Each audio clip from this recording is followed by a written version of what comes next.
चाहिँ आज यो हाम्रो 2082 2 महिना 13 गते चाहिँ बिहान यो गाडी कुनाबाट काट्ने क्रममा यो बाटो सानो भएको कारण जिल्ला ओखलढुङ्गा मलङ गाउँपालिका चाहिँ पहिरो खोला स्थित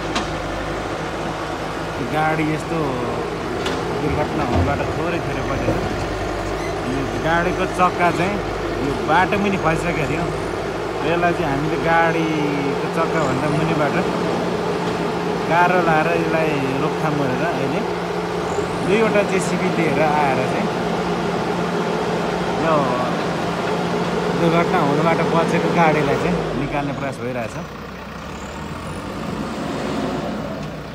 यो चाहिँ आज बिहानको घटना।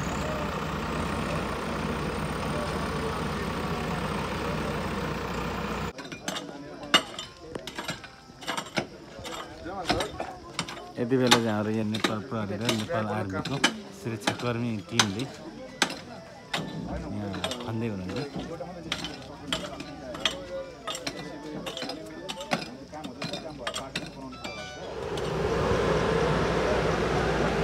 आज बिहानदेखि फसिएको गाडी अहिले चाहिँ दिउँसोको 11:30 भइसक्यो, 11:31 भइसक्यो। देखाउँदा निकाल्ने प्रयास गरिरहेछ 2वटा जेसिबी आएर।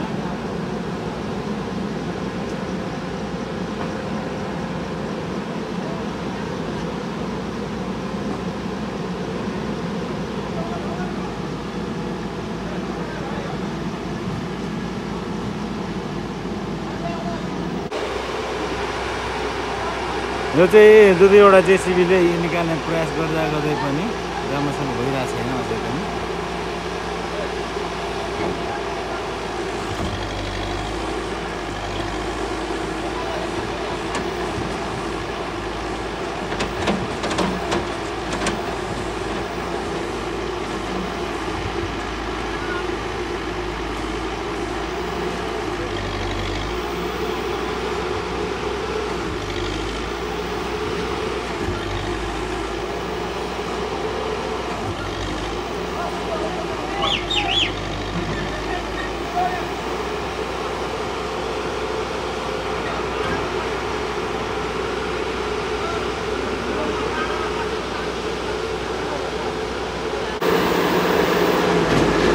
निकाल्ने प्रयास चाहिँ जारी भइरहेछ, अझैसम्म भइरहेको छैन, सफल भइरहेको छैन।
दाइ अब तपाईँ के गर्नु चक्का काट्नु पर्यो नि त्यो गाडी त अब आइगयो नि गाडी त आइगयो नि पछाडि आउँछ अगाडि पछाडि जानु तपाईले हैन अगाडि नगर्ने के अगाडि जाने ठामै छैन त्यो यता आएर उले मोडेर ओइ भान्जा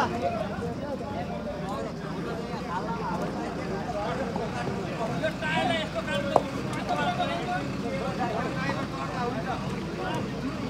ओइ देव भाइ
निकाल्ने प्रयास भइरहेछ यहाँ चाहिँ त्यो एउटा जेसीबीले नै हर प्रयास गर्दा पनि निकाल्ने प्रयास गरिरहेछ यहाँ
है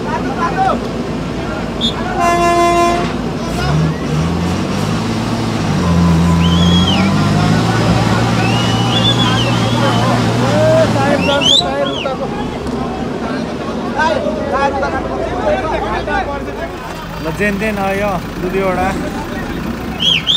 स्काइभेटर जेसीबीले तानेर चाहिँ यो गाडी चाहिँ साइड चाहिँ गरिसकेको छ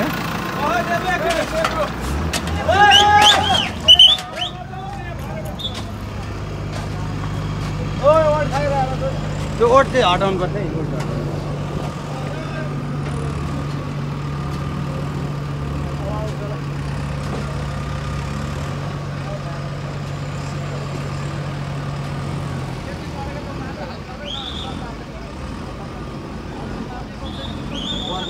दुईजनले तान्नै मिल्दैन अब ओ गुरु आउनु पछाडि आउनु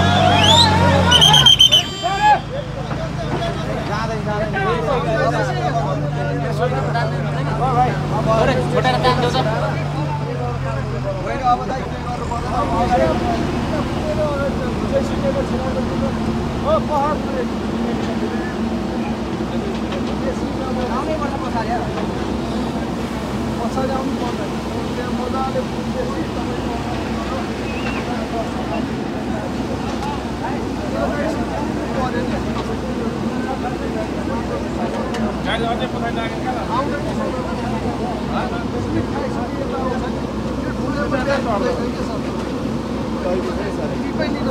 अघि यसरी नै आएर होइन यसमा त ब्याकै आउनु नि तपाईँ टिभी पनि लिन सक्दैन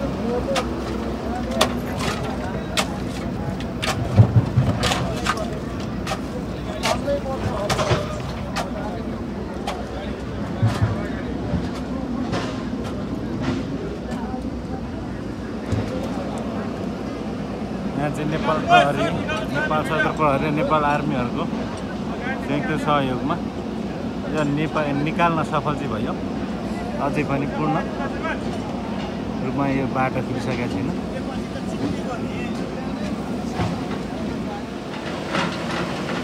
त्यो ठाउँबाट चाहिँ लगभग गाडी यता साइड भइसकेको छ लगभग बाटो पनि बन्दैछ बाटो बन्नेपछि त्यो गाडी पनि पास हुन्छ र सबै गाडीहरू पनि आवाजातमा सहज तरिकाले जाँदैछ। फाइनल्ली अब भाइ पनि बनिसक्यो।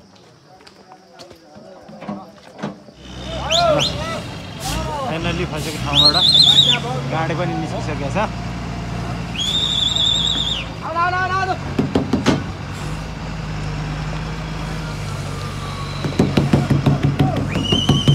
त्यहाँ छोडौँ त गाडी उता लैजाउँ पर।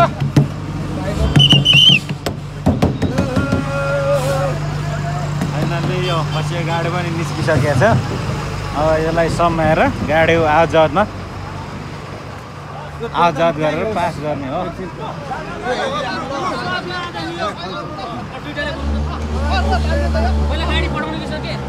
होइन